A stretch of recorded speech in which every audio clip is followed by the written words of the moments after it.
दुनिया भर के बाजारों की गहरी समझ रखनी है आपको, तो हर महीने की शुरुआत में आप जुड़ जाइए हमारे साथ, क्योंकि ग्लोबल बाजारों के और भारतीय बाजारों के दोनों के ही, चाहे वो बाजार के इकोनॉमी के लिहाज से हो या फिर राजनीतिक घटनाक्रम के लिहाज से हो, जाने माने एक्सपर्ट हैं अजय बग्गा साहब। गहरा अनुभव, गहरा ज्ञान हर महीने हम आपके लिए लेकर आते हैं हमारे इस खास शो में, वो है AB of global market. Bagga साहब, बहुत बहुत स्वागत है। धन्यवाद सर समय देने के लिए। आज मुझे आपसे बहुत सारी बातें करनी है। मुझे अमेरिका के इन्फ्लेशन पे बात करनी है, बॉन्ड उनके बेचना शुरू कर चुके हैं उस पर करनी है, Russia, Ukraine, Taiwan, China open up हो रहा है, मतलब बहुत सारे ऐसे मुद्दे हैं जो अब नए नए निकल कर आ रहे हैं। कच्चे तेल में एक्शन जो है, कमोडिटीज़ बाज़ार में जो कुछ भी हो रहा है, ये सारी चीज़ें हैं। और इनके अलावा आपके पसंदीदा बुक्स, आपके पसंदीदा कोर्स, उन पर तो हम बातचीत करेंगे ही करेंगे। और साथ ही इंडिया में जो कुछ हो रहा है और हमारे भी अब क्रेडिट पॉलिसी आ रही, तो ये सारे मुद्दे हैं जिन पर मुझे अगले आधा घंटे आपसे बात करनी। लेकिन शुरुआत उस बात से करना चाहता हूँ जो अनएक्सपेक्टेड हुई। जेनेट येलन ने गलती मान ली। नहीं तो आज जी, आम तक कोई मानता नहीं है सर वैसे, और उनके लेवल पे जी, तो बिल्कुल भी नहीं। उनका ये कहना है कि महंगाई इतनी काबू से बाहर निकल जाएगी, हमने सोचा ना था। तो इसका जी। मतलब क्या निकालें सर? नहीं, देखिए वो बहुत ही ऑनेस्ट हैं, एकेडमिक हैं, सेंट्रल बैंक गवर्नर रह चुकी हैं। तो वो ऑनेस्टली कह रही हैं कि पिछले साल उन्होंने ही कहा था कि ये सप्लाई चेन के कारण है, ट्रांजिएंट है और ये निकल जाएगा, क्योंकि बहुत बड़ा स्टिमुलस, याद करिए जब बाइडेन स्वेर इन हुए अनिल जी, उसके बाद 1.9 ट्रिलियन डॉलर्स का इन्होंने फिस्कल स्टिमुलस इकोनॉमी में डाला था। तो बहुत बड़ा स्टिमुलस डाला गया था।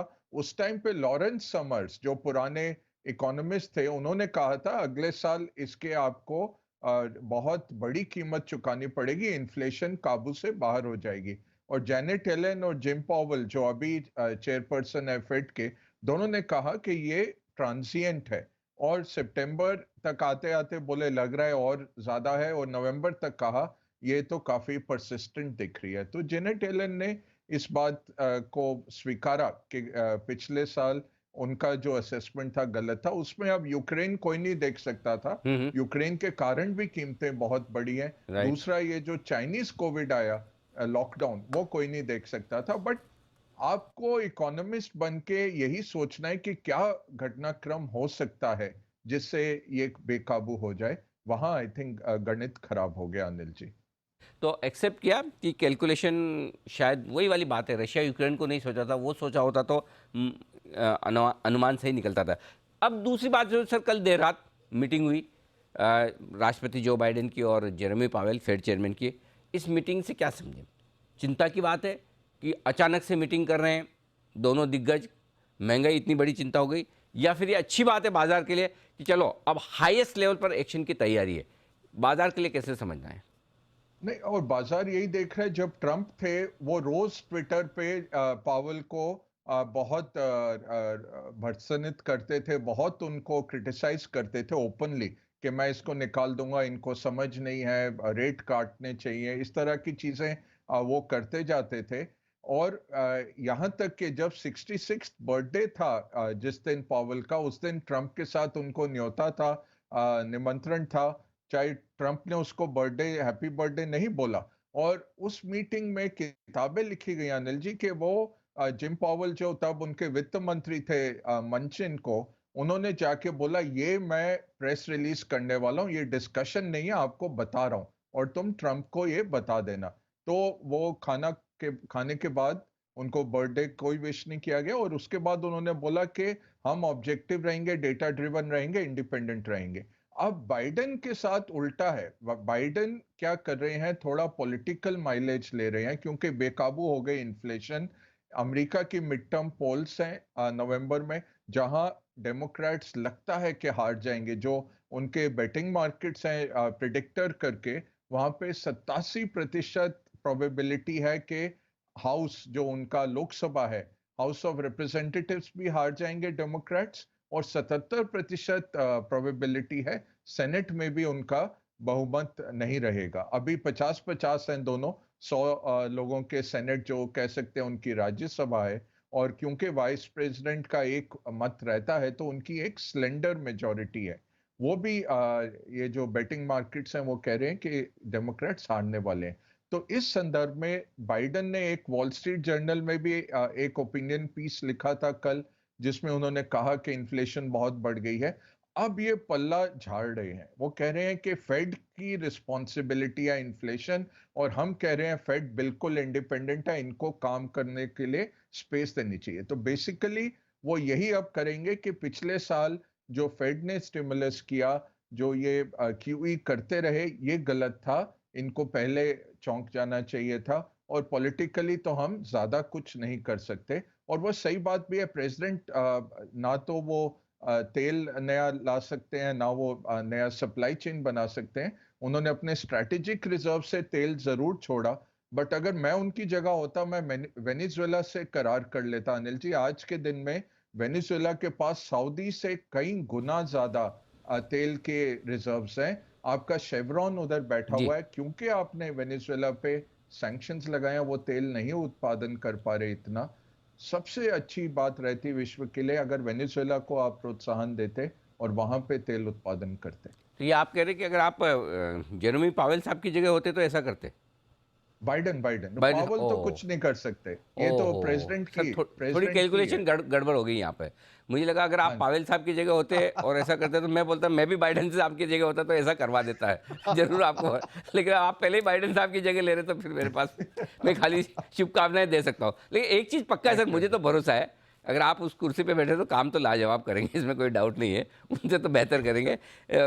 इसमें मुझे 1% भी डाउट नहीं। अच्छा सर, एक चीज़ और बताइए, अमेरिका में जो महंगाई है 8.3%, राइट? जी। और 8 हफ्तों के बाद अमेरिका के मार्केट पिछले हफ्ते ग्रीन में बंद हुए, वीक ऑन वीक बेसिस पे। तो क्या ये माना जाए कि महंगाई का टॉप और मार्केट का बॉटम एक बार शॉर्ट टर्म के लिए हो गया, या इसमें एक हफ्ते से अभी जल्दबाजी ना करें? जल्दबाजी ना करें अनिल जी, ओके। क्योंकि टाइम लगता है। देखिए, ज्यादातर लोग जो मार्केट में हैं वो 2020 में आए हैं। जैसे पिछले हफ्ते भी आप सेमिनार में कह रहे थे कि बहुत आपको आजकल नए निवेशक मिलते हैं, उनका कॉल आता है। उन्होंने सिर्फ 2020 की साइकिल देखी है, जहां 33 दिन में मार्केट बॉटम कर गया था। वैसा नहीं होता नॉर्मली। 290 दिन, 279 दिन तक लग जाते हैं मार्केट को बॉटम बनाने में औसतन। तो 5 से 6 महीने से लेकर 9 महीने का आप पकड़िए टाइम मार्केट का बॉटम बनने में। मार्केट के बॉटम में 10-15 ऐसे इंडिकेटर्स आपको देखने होते हैं। पिछली बारी क्या हुआ कि बहुत नोट छापे गए, एकदम से रेट कट हो गया दुनिया भर में, और सेंट्रल बैंक सब मॉनेटरी स्टिमुलस लेके आ गए। पिछली बारी ये हुआ, ये अब होने नहीं वाला। अभी तो टाइटनिंग है। तो तीन चीजें देख सकते हैं। पीक डॉलर कब आता है? अब डॉलर 105 पे गया, डीएक्सवाई इंडेक्स जो हम देखते हैं वो 102 के नीचे फिसला, तो शायद पीक हो गया। इन्फ्लेशन 8.5 थी, 8.3 पे आ गई, शायद पीक की तरफ आ रही है इन्फ्लेशन। और तीसरा रहता है रेट्स। अब रेट्स तो अनिल जी अगले 1.5 साल बढ़ते जाएंगे। 15 जून को जो फेड की बैठक है, उसमें 97% प्रोबेबिलिटी दिखा रहा है ओआईएस कर्व सारे, के 97% प्रोबेबिलिटी है 50 बेसिस पॉइंट हाइक की। फिर जुलाई में जो मीटिंग है, उसमें फिर से 50 बेसिस पॉइंट। और सितंबर की जो बैठक है, वहां पे 58% ऑलरेडी दिखा रहा है कि 50 बेसिस पॉइंट हाइक है। 42% दिखा रहा है कि शायद 25 में मामला टल जाए। और आखिरी बात क्या है? तो रेट्स तो बढ़ने वाले हैं, पीक रेट नहीं आया आपका। और आखिरी चीज है क्वांटिटेटिव टाइटनिंग। वो क्या है? पहले आप नोट छाप के इकोनॉमी में लिक्विडिटी डाल रहे थे। अब आज से 1 जून से 47.5 बिलियन डॉलर्स फेड निकालेगा हर महीने 3 महीने के लिए मार्केट से, लिक्विडिटी के तौर पे। जो बॉन्ड मैच्योर होंगे फिर से वो खरीदेंगे नहीं, तो उतना लिक्विडिटी निकलेगा मार्केट से। और सितंबर 1 से 95 बिलियन डॉलर्स हर महीने। तो अगले 2 साल में 2024 के अंत तक उम्मीद है कि 3 ट्रिलियन डॉलर्स की लिक्विडिटी मार्केट से निकलेगी। अभी ओवरनाइट मार्केट्स बहुत लिक्विड है, यूएस में बहुत ज्यादा पैसा है।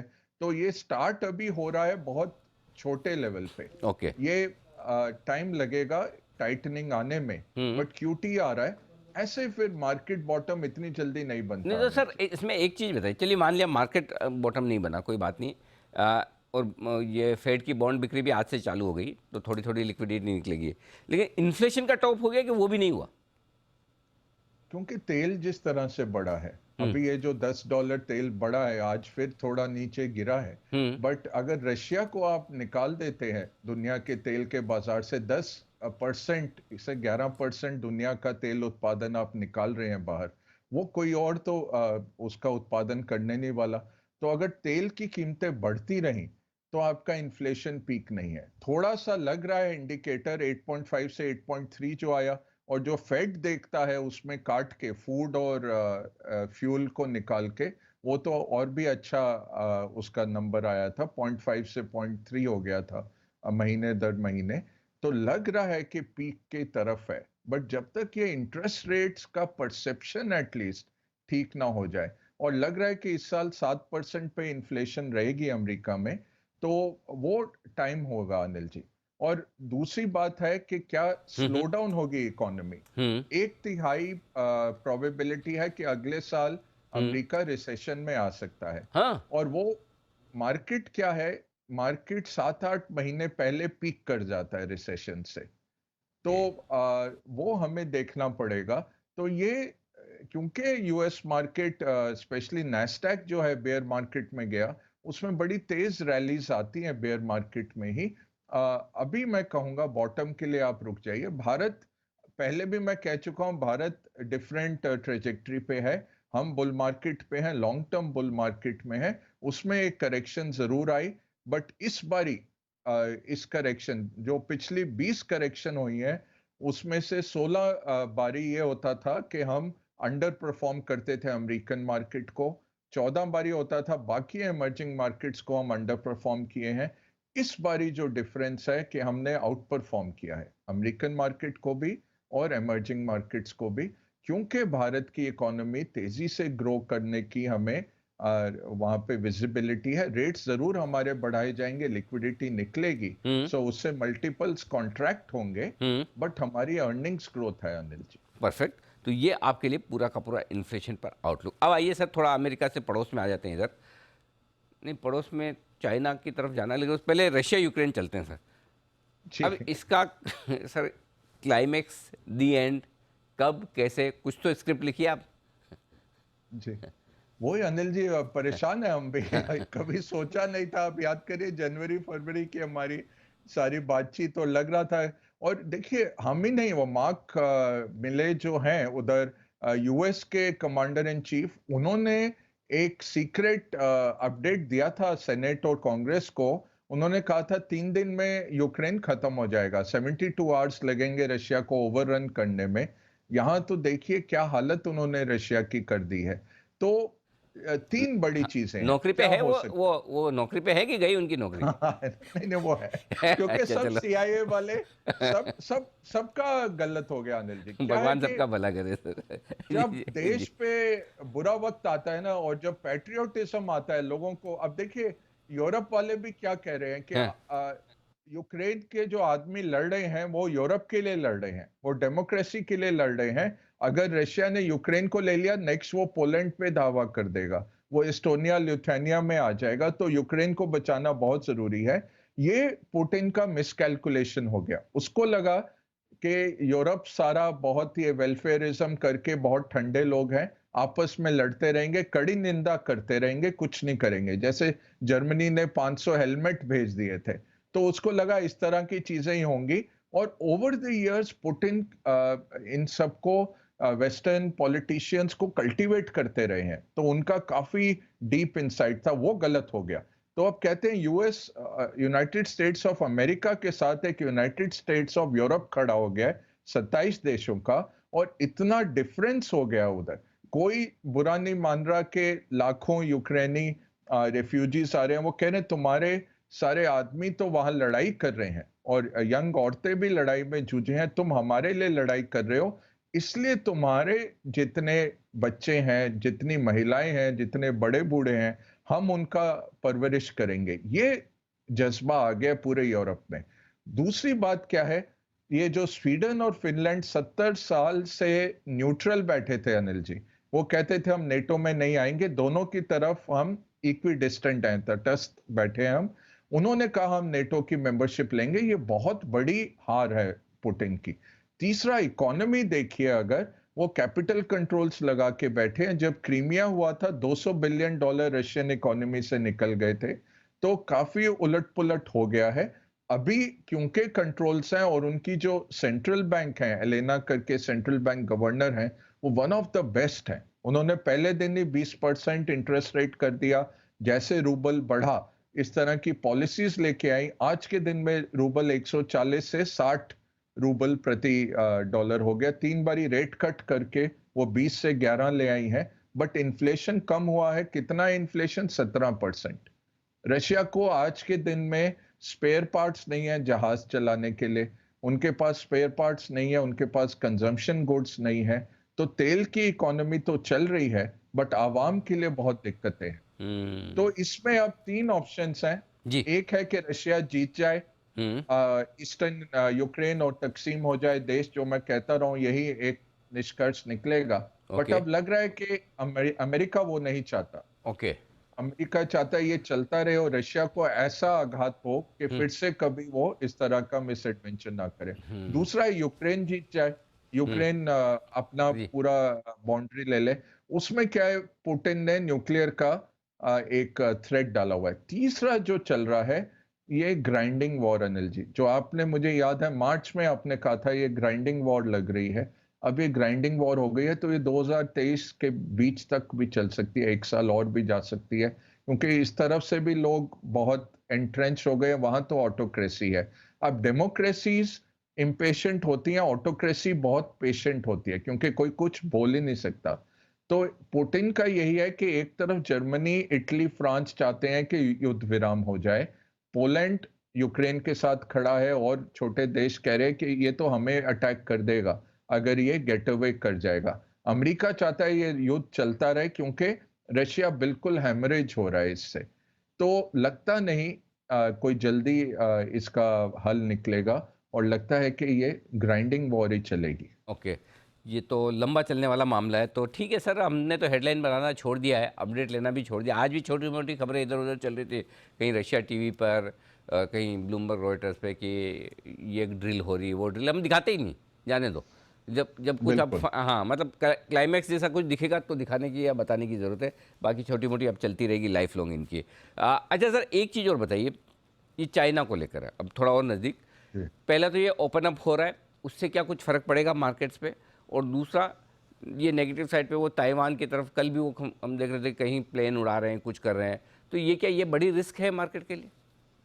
रिस्क है, क्योंकि यूक्रेन जिस तरह से अंडर एस्टिमेट हो गया ना अनिल जी, जी। किसी को नहीं लगा था कि कोई भी ऐसा दिमाग वाला आदमी हो, वो नहीं करेगा कि 21वीं सदी में यूरोप के सेंटर में आप अटैक करेंगे। सेम चाइना, अगर, तो वो क्योंकि ये जो जी जिनपिंग है, इन्होंने सब पॉलिसीज बदल दिए हैं और ये चाहते हैं कि माओ माओ जेडुंग के बाद मेरा नाम सबसे बड़ा है। डेंग जो थे, डेंग जिन्होंने 1979 में रिफॉर्म किए थे, वो हर वक्त कहते थे अपनी पावर छुपा के रखो और लड़ाई मत करो नेबर्स के साथ, पहले सक्षम हो जाओ। जी क्या कहते हैं, हम तो बहुत पावरफुल हो गए, दुनिया की सबसे बड़ी इकोनॉमी हम हैं और हम दुनिया को दिखाएंगे कि किस तरह से डेमोक्रेसी नहीं, बट ये हमारी तरह का जो पॉलिटिकल सिस्टम है वो ज्यादा बेटर है। तो उनका लेगेसी का चल रहा है। अब उनके प्राइम मिनिस्टर और इस प्रेसिडेंट के बीच में भी बहुत तलखी हो रही है। प्राइम मिनिस्टर ओपनली आजकल बोलने लग गए हैं कि बहुत अनएम्प्लॉयमेंट बढ़ गई और ये जीरो कोविड गलत पॉलिसी है। वो स्टेट मीडिया इतना कवर नहीं करता है, बट वो भी पावरफुल है, वो प्राइम मिनिस्टर हैं। अब जी को अपने को तीसरी बारी और फिर लाइफ लॉन्ग चेयरमैन नियुक्त करवाना है नवंबर में। तो हमें यही लग रहा था कि तब तक ये कुछ ना कुछ स्टिमुलस डालेंगे, बट स्टिमुलस आ नहीं रहा इस बारी। अब या तो ये कम्युनिस्ट पार्टी में ऐसे लोग हैं जो जी को नहीं चाहते कि तीसरा इनको मिल जाए, या जी पावरफुल हैं और वो चाहते हैं कि नहीं इसी तरीके से होगा, ये समझ नहीं आ रहा। बट क्या तय है, चाइना की ग्रोथ स्लो डाउन है, चाइना का अनएम्प्लॉयमेंट बढ़ रहा है, उससे कम्युनिस्ट पार्टी का बिल्कुल स्टैचर घटने लग जाता है और जी का री इलेक्शन का एक सवालिया निशान बनता है। तो बहुत उसमें जब चैलेंज आएगा, जैसे होता है पाकिस्तान में कुछ होता है, कहता है हिंदुस्तान ने करवाया, तो ये हम्म, बाहरी ताकतें कर रही हैं देश का विभाजन। तो ठीक जब बात। इसको डोमेस्टिक इश्यू आएगा, हो सकता है ये ताइवान पे आक्रमण कर दे। बट इस बारी बाइडेन ने बहुत क्लियरली कहा, अभी तक ये लग रहा था कि ये सिर्फ आर्म्स सप्लाई करेंगे ताइवान में। इन्होंने कहा कि हम बिल्कुल इसमें ड्यूटी बाउंड हैं कि अगर ताइवान पे आक्रमण होता है हम ताइवान के साथ रहेंगे, और वो ताइवान को सप्लाई कर रहे हैं आर्म्स। तो इतना आसान नहीं रहेगा। बट ये ऑटोक्रेट्स अनिल जी, आसपास इनके वाह वाह लूटने वाले रहते हैं, ये रियलिटी से बहुत डिस्टेंस्ड होते हैं। लोग उनको वही सुनाते हैं जो ये सुनना चाहते हैं। जैसे पुतिन को गलत खबर मिली, ये बात और है क्योंकि अमेरिका में ट्रंप ने वीकन कर दिया था सीआईए काफी।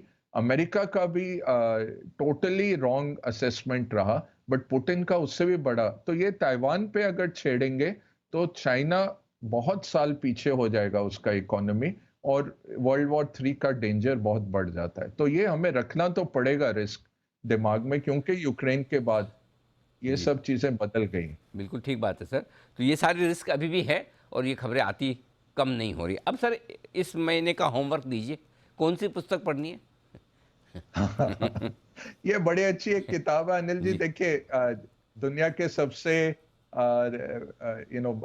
फेमस इन्वेस्टर वॉरेन बफेट और उनके सहयोगी चार्ली मगर, हुँ, उन्होंने किताबें तो नहीं लिखी, बट उनकी 30 साल की कथनी हुँ, और उनकी लेटर्स में से ये किताब है, यूनिवर्सिटी ऑफ बर्कशायर हैथवे। तो ओके, बहुत अच्छी वॉव! किताब है, स्पेशली जब मार्केट्स नीचे जाते हैं, जब सब वैल्यू इन्वेस्टर बनने लग जाते हैं, तब हम कोट करने लग जाते हैं वॉरेन बफेट को।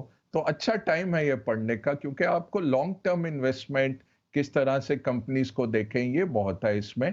और कोट भी इससे ही मिलता जुलता है अनिल जी की, लाइफ लॉन्ग लर्निंग करिए, और जो औरों को भी सिखाते हैं ये लर्निंग में, वो सबसे अच्छा काम है जो हम जी बिजनेस की तरफ से कर रहे हैं। रोज रोज लोगों को सिखा रहे हैं।